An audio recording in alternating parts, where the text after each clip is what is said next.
నిన్న స్వయంగా మీరు కళ్ళారా చూసినారు.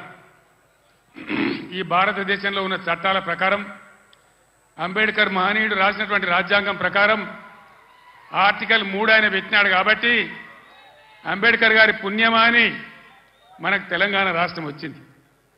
ఆ మహనీయుని గౌరవించుకోవాలని గుండెల్లో పెట్టుకోవాలని 125 ఫీట్ల ఎత్తున ఉండేటువంటి ప్రపంచంలోనే ఎక్కడ లేనటువంటి భారతదేశంలో ఎక్కడ లేనటువంటి అంబేద్కర్ విగ్రహాన్ని మనం హైదరాబాద్లో కట్టుకున్నాం. పోయిన సంవత్సరం మీరందరూ కూడా చాలా మంది వచ్చినారు. బ్రహ్మాండంగా దాన్ని ఆవిష్కరణ చేసుకున్నాం. కానీ నిన్న అంబేద్కర్ జయంతి ఆ విగ్రహం పెట్టిన తర్వాత జరిగిన తొలి జయంతి ఈ లిల్లీ పుట్టగాల ప్రభుత్వం ఏం చేసింది?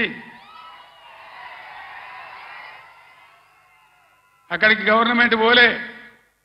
ఆ మహనీయునంత హిమాలయ పర్వతమంతా ఎత్తున్న విగ్రహానికి ఒక పువ్వు పెట్టలే, ఒక పూలమాల పెట్టలే, అంజలి ఘటించలే. అనేక రాష్ట్రాల నుంచి ప్రజలు వచ్చినారు చూడడానికి. వాళ్ళ కనీసం మంచినీళ్ళు ఏర్పాటు చేయలే, గేట్లు బంద్ చేసి తాళాలు వేసినారు. దీన్ని ఏమంటారు? అహంకారమా?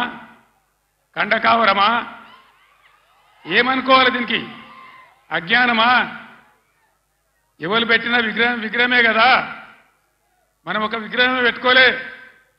ఆయన పెట్టిన ఆర్టికల్ 3తోనే తెలంగాణ వచ్చింది కాబట్టి రాష్ట్ర సెక్రటేరియట్ కూడా సచివాలయానికి కూడా అంబేద్కర్ మహనీయుని పేరే పెట్టుకున్నాం.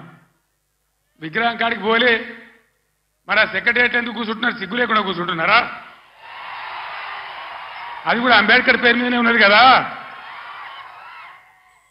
యాదగిరి గుట్ట కూడా బీఆర్ఎస్ గవర్నమెంటే కట్టింది. మరి ఆడిపోయి ఎందుకు మొక్కుతున్నారు? ఎమ్మెల్యేలు ఉండే క్వార్టర్లు కూడా బీఆర్ఎస్ గవర్నమెంటే కట్టింది. గెలిచిన కాంగ్రెస్ ఎమ్మెల్యేలు దానిలో ఎందుకుంటున్నారు? అంటే అన్ని తీసేస్తారా?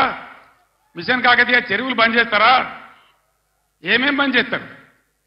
ఈ లిల్లీ పుట్టుగాలని నేను ఎందుకన్నా అంటే దీనికే అన్నా.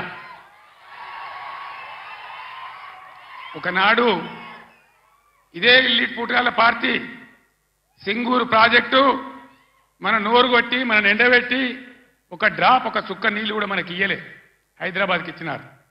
బాధపడ్డాం, ఏడ్చినాం. పొలాలు ఎండిపోయినాయి. అక్కడ నిజామాబాద్ వాళ్ళు ధర్నా, ఇక్కడ మెదకోళ్ళు ధర్నా.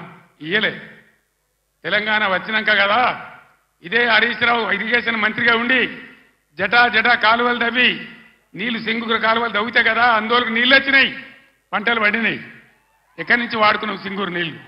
ఇచ్చినరా వీళ్ళు? వచ్చినాయా అన్నాడు నీళ్లు? ఇవాళ ఏం చేస్తారు ఈ లిల్లీ పుట్టుగాళ్ళు? సంగమేశ్వర బసమేశ్వర 2 లిఫ్ట్లు పెట్టుకున్నాం బ్రహ్మాండమైనటువంటి. కాళేశ్వరం నీళ్లతోని సింగూరుకు లింకు పెట్టుకున్నాం కాబట్టి అటు నిజాం సాగర్ కానీ ఇటు మెదక్ జిల్లా కానీ మలన్న సాగర్తో కలుపుకున్నాం కాబట్టి బ్రహ్మాండంగా సంగమేశ్వర బసమేశ్వర నారాయణ ఖేడ్కు జైరాబాద్కు నీళ్ళు వచ్చేటువంటి లిఫ్ట్లు పెట్టుకున్నాం. అక్కడ 1,00,000 ఎకరాలు, ఇక్కడ 1,00,000 ఎకరాలు. ఆందోళన నియోజకవర్గానికి కూడా 1,00,000 ఎకరాలు. ఎక్కడ పెట్టిన దాన్ని? ఎందుకు పడబెట్టినరు? ఎందుకు కోల్డ్ స్టోరేజ్లో పెట్టినరు? దయచేసి మీరు ఆలోచన చేయాలి. నేను మీ అందరినీ కోరుతా ఉన్నా, దళిత బిడ్డలను దళిత మేధావులను నేను కోరుతా ఉన్నా. అంబేద్కర్ గారిని అవమానిస్తే మనం మౌనం పాటించుదామా? దళిత బంధు పెడితే నోరు మూసుకొని పడిందామా? ఇవాళ వాళ్ళకి సురుకు పెట్టాలి. ఇదే పార్లమెంట్ ఎన్నికల్లో బిడ్డ మీరు మోసం చేస్తే గుద్దిత కింద పడకూడదామనే జవాబు మీరు చెప్పాలని చెప్పి నేను మిమ్మల్ని కోరుతా ఉన్నా.